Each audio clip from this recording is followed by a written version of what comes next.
Този път имах забавна табела за стопиране, произведение на изкуството от Мариан. А тук съм с последния за деня превоз в лицето на моторист и приключенец, с когото изминахме оставащите 100 и нещо километра в забавни разговори и разкази за приключения и пътувания. Лесно намерих дома на Самуел, след което хванах да обиколя малко наоколо и да видя прословутите Уотерфордски стени.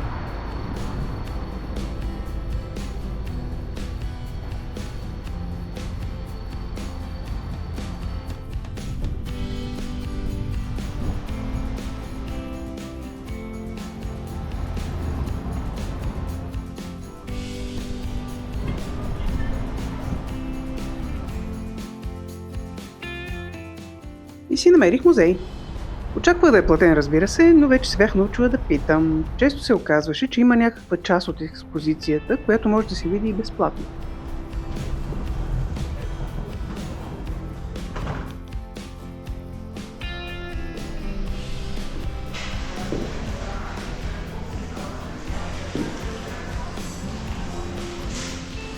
Тук до самата експозиция нямаше свободен достъп, но пък можех да видя майстора в действие, което за мен беше дори още по-интересно.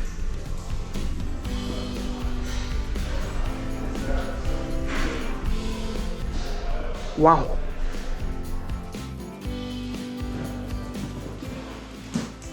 Hello! Hello. I'm just curious, what are you doing? Just doing these designs.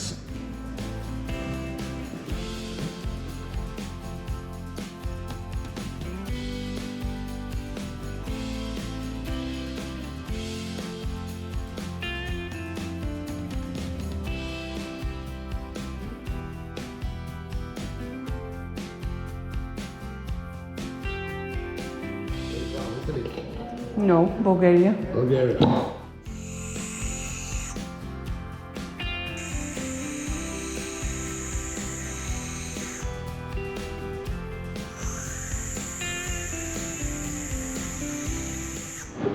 The fireworks.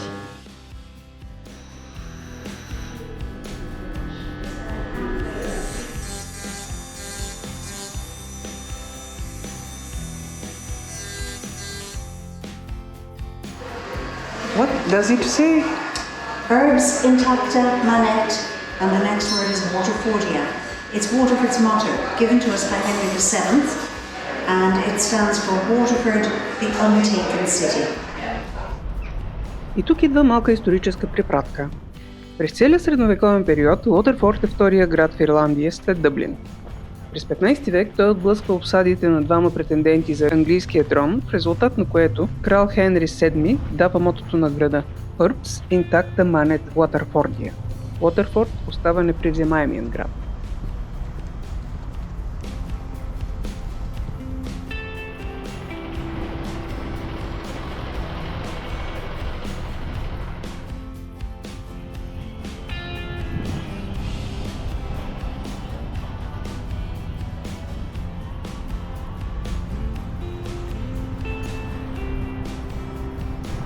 Интересен град. Тръгвайки насам, Мариан, хостът ми в Корк, беше супер ентусиазирана, че ще видя Уотерфордските стени. Аз идея си нямах за какво ми говори, докато не започнах да ги намираме една по една.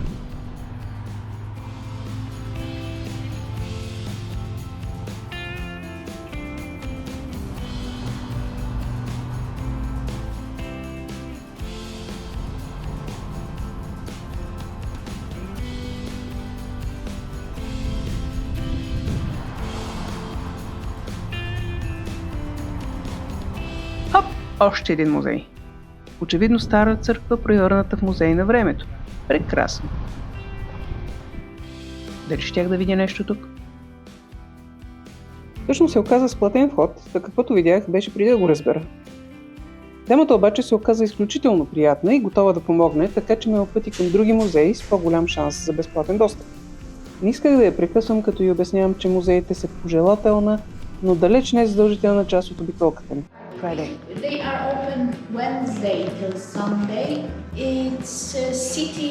Know where the city center is? No, but I will find it. Then ask for art gallery. It's really Okay. not that far. You just need to go try the hat from art gallery. Бях благодарна за отношението и съветите, както и за откраднатите минути в музея на време. Статуята на Люк Уейдинг и останките на Blackfriars Abbey. Интересно би било да се види града от върха на тази кула. Може би някой друг път.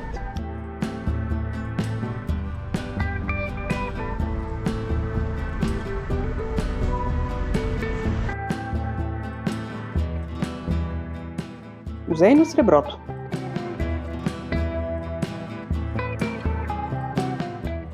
Не ми звучи като нещо супер интересно, но така и така съм тук, защото да не надникна. Защото е платено, що? Is it paid museum or free? And you have to pay, it's €5. Oh, okay. Any part I'm able to see without paying? No. No, okay. Yes. Thank you. Okay, thank Have a nice day. Спестено време, че слънцето вече беше доста ниско и без това и не ми оставаше много време за обикаляне. Съкровищата на средновековния Уотерфорд. Този музей, както и за сребърния интерес на истината, знаех, че е платен. Ама не пречи да пробвам, нали? А и средновековието си ме влече. Много по-интересно е от среброто, така че си заслужава поне да попитам, нали? Платен беше. И нямаше безплатна част. Обаче, так му щяха да затварят.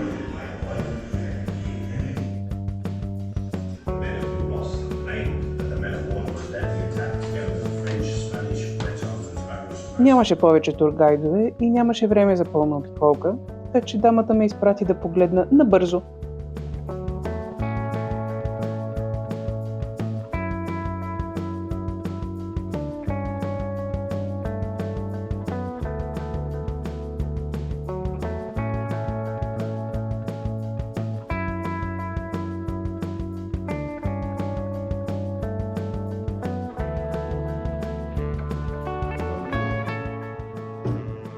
I well recall the last great battle between the men of New Ross and the men of Waterford.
They also use, what kind of boats did they use? Actually, Vikings used bows and arrows. It's normal. And wherever, like when they visited France. Интересно изпращам. И отново по улиците, преследвани на приказно изрисуваните стени.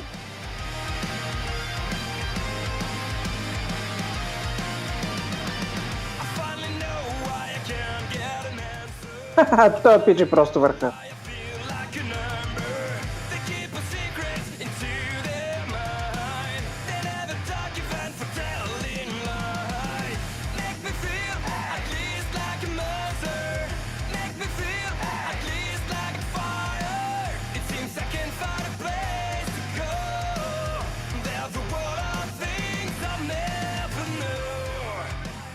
Имах късмет с времето, така че обиколката продължи и на следващия ден.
И табелата ми до следващия ден вече е готова.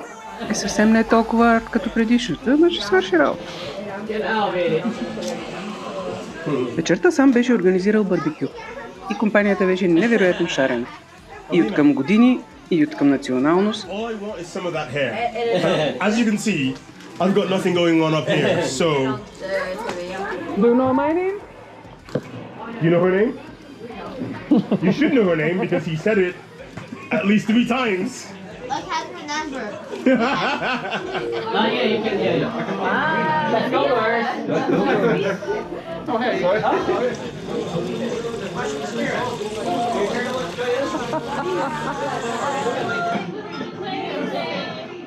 Горкия сам, с толкова много дами. Ама добре се справя, де?